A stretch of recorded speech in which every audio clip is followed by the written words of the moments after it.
Vlog and ലോഗിന്റെ മറ്റൊരു വീഡിയോയിലോട്ട് എല്ലാവർക്കും സ്വാഗതം. ഞാനിപ്പോൾ നിൽക്കുന്നത് ഗുരുവായൂർ അമ്പല നടയിലാണ്. ഞാൻ ക്ഷേത്രത്തിനുള്ളിൽ കയറിയിട്ടില്ല. ഞാൻ ആദ്യമായിട്ടാണ് ഗുരുവായൂർ ക്ഷേത്രത്തിന് മുന്നിൽ വരുന്നത് കേട്ടോ. അതുകൂടി ഞാൻ പറയാം.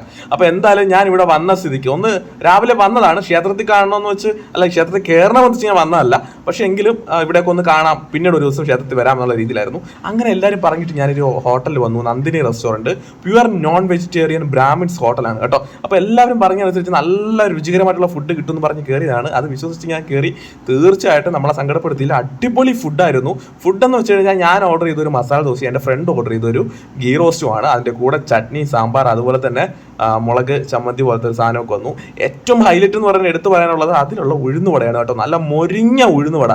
ആ സാധനം ഉണ്ടല്ലോ, പിച്ച് അങ്ങോട്ട് ചട്നിയിൽ കൂട്ടി ഒരുമിച്ച് കഴിക്കുമ്പോൾ ടേസ്റ്റ് എന്ന് പറഞ്ഞു കഴിഞ്ഞാൽ എൻ്റെ മോനെ ഒരു രക്ഷയല്ല. സാധാരണ ഉഴുന്നുവട കഴിഞ്ഞാൽ അത്യാവശ്യം വലിപ്പമുള്ള സാധനം തന്നെയായിരുന്നു. നമ്മൾ ഫുഡ് ഓർഡർ ചെയ്ത ശേഷം കുറച്ച് സമയം ഒന്ന് വെയിറ്റ് ചെയ്യണം. കുറച്ച് സമയം എന്ന് പറയുമ്പോൾ വളരെ വലിയ സമയമൊന്നും അല്ല കേട്ടോ. ഒരു 3-4 മിനിറ്റ് ഒക്കെ ഒന്ന് വെയിറ്റ് ചെയ്യേണ്ടി വരും. കാരണം അത്രയ്ക്ക് തിരക്കുള്ള ഹോട്ടലാണ് കേട്ടോ.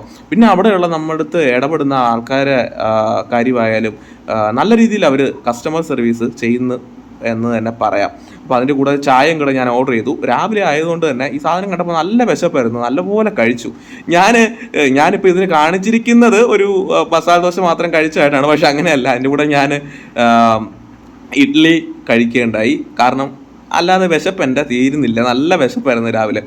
അങ്ങനെ സാധനങ്ങളൊക്കെ അത്യാവശ്യം കഴിച്ച് കഴിഞ്ഞപ്പോൾ ചേച്ചി ബില്ലും കൊണ്ടുവന്നു. സാധാരണ മോനെ ബില്ല് പേ ചെയ്യണേ ഇതാണെന്ന് പറഞ്ഞിട്ടങ്ങ് വെച്ചിട്ട് പോലെ. പക്ഷേ ഇവിടെ ചേച്ചി വ്യത്യസ്തമായിട്ട് സംഭവം പറഞ്ഞു. എന്താണെന്ന് വെച്ച് കഴിഞ്ഞാൽ, മോനെ അപ്പോൾ ഇതിൽ വെച്ചാൽ മതി പൈസ, എന്നാലല്ലേ നമുക്ക് എന്തെങ്കിലും കിട്ടുള്ളൂ എന്നുള്ള രീതിയിൽ.